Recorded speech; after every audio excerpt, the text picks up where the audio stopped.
Texas against Texas A&M tomorrow afternoon. Let's hear from the other side as well, and always enjoy visiting with our good friend Andrew Monaco, the play-by-play voice of the Aggies at Texas A&M, who um, had once again the shining example of one of the stark differences between Austin, Texas, and the Brazos Valley is the traffic of rolling into Austin. Am I right, Andrew?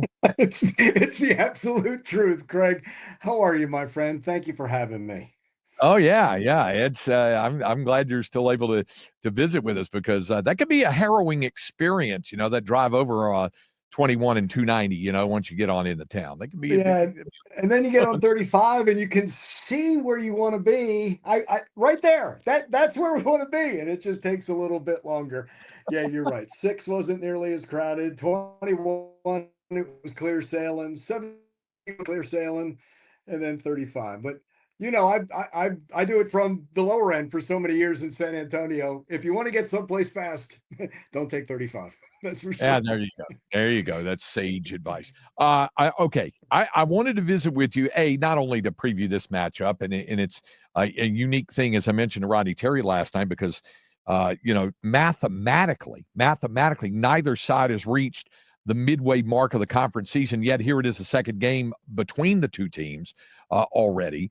The as our good friend Brad Marquardt, who handles the media relations for Aggie basketball, puts it, the mirror matchup with the Yeah. Longhorns. So it's the backside of that, and it's come on us just 3 weeks later.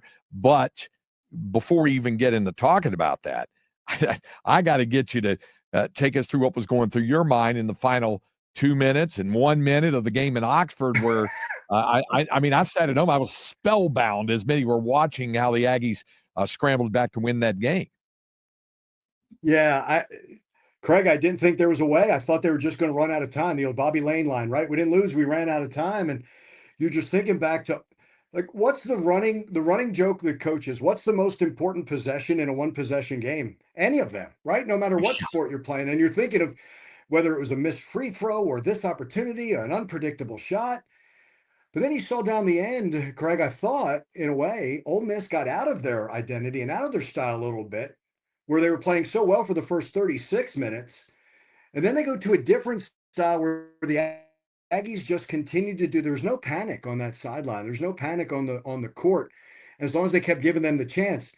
But in the back of my mind, I'm like, great, the Aggies got into the bonus early. Then I look up, they have 3 team fouls. I'm like, oh no, is Ole Miss just going to play keep away? We're never going to get them to the line for the 1-and-1, and the clock kept dripping and dripping. And fortunately for them, they had enough time left. It reminded me, Craig, of this, that Ole Miss, all our players said before that it's a team with good chemistry and they do have experience.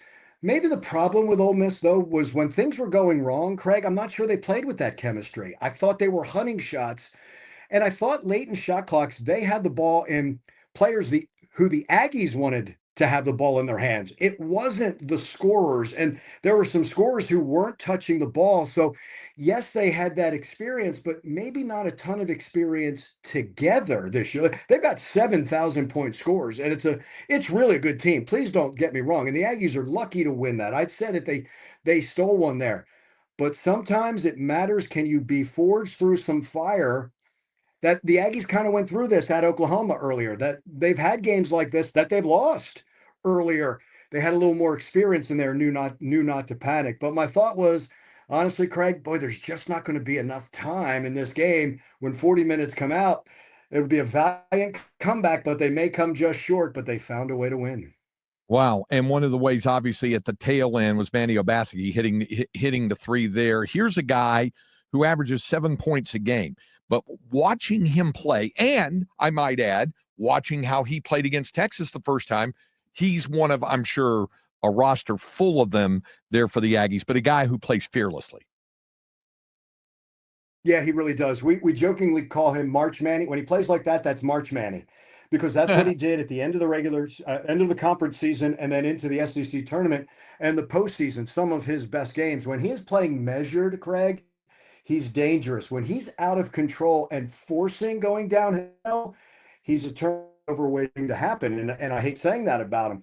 But Manny is also a product of playing with Boots Radford last year, playing with Dexter Dennis before then, playing with Quentin Jackson before that.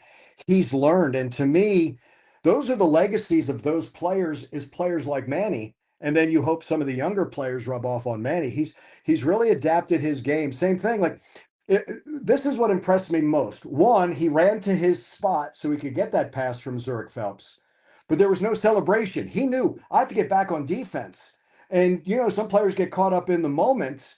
It's his first game winner, but he knew, hey, the priority now is defense. Have to get the stop, then we can get the win. So, yeah, the bench I think is vital for Texas A&M. They go 10 deep. Buzz will use all 10, and Manny's important because if Wade and Zurich are not in the game, Manny Obaseki is the one who has to initiate this offense.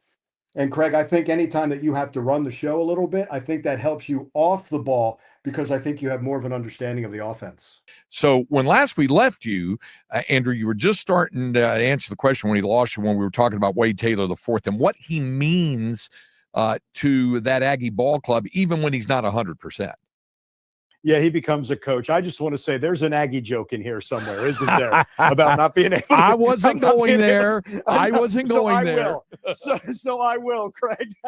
No, he's the heart and soul, Craig. He really is. And it's so fun. You know this probably better than anyone when you watch a player from their first season to their last season and how much they grow and mature. Though he was a bench guy his first year. Now he's the leader. And Craig, you also know when you move to the top of that scouting report, and he's been there for the last 3 years, you got to do something different with your game. And that's what he's done. But even when he was on the bench, he knows this offense and this defense, and he knows his teammates so well that he's another coach. And players talking to players is different from coaches talking to players. And when the players had some questions, whether we're playing Oklahoma or Alabama or at Kentucky, that Wade was there to answer those questions. And now on the floor, he's a calming presence.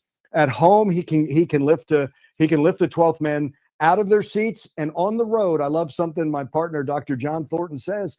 He can get fans to sit down. He's a sit down type of player. It means an awful lot. The moment is never too big for him, Craig. Home, road, neutral. He always seems to respond. The one glaring thing more than anything else that came out of the first meeting, at least from the Texas side of things, is how they were out-muscled and out-rebounded. And what the Aggies did on the glass in the second half from that 37-37 tie and I think it was a 15-2 run to start the second half. The rebounding is just, and looking at the numbers, Andrew, it looks like it's just been a exercise of ferocity on the part of the Aggies on what they do on the glass. Yeah, and it did not. That Alabama out-rebounded Texas A&M at home at Reed Arena. Alabama got that win despite the furious comeback. Same thing with Kentucky. It's part of the identity. They have to rebound. And Craig, Buzz Williams has said it like this. The moment that shot leaves an opponent's hand, that is a live ball. That's how the Aggies, treat it, as a live ball. The moment that it's in the air, you don't wait for the shot to hit the rim. That's too late. And this is also an offense that is constructed on predictable shots. Are you going to take the shot from your spot? Because they have guys who will crash the glass and there are guys who will get back on defense. And when you take that unpredictable shot, then that becomes a broken floor and usually a fast break point because you have, guys who aren't in position. But no, rebounding has been part of the identity. Look, if you're only going to shoot 43%, you better get the minutes or you're going to be in a tough time. So yeah, getting that rebound, offensive rebound is big for them as well. And guard rebounds are also of importance. It can't be just the bigs. The guards have to rebound as well. And in that win over Ole Miss on Wednesday, there were 14 guard rebounds. Buzz likes anything between 12 and 15 is usually a good sign for Texas A&M. Wow. You haven't been inside of Moody Center yet, have you? Correct. I have not. So we were going to shoot around tonight. That's now been moved.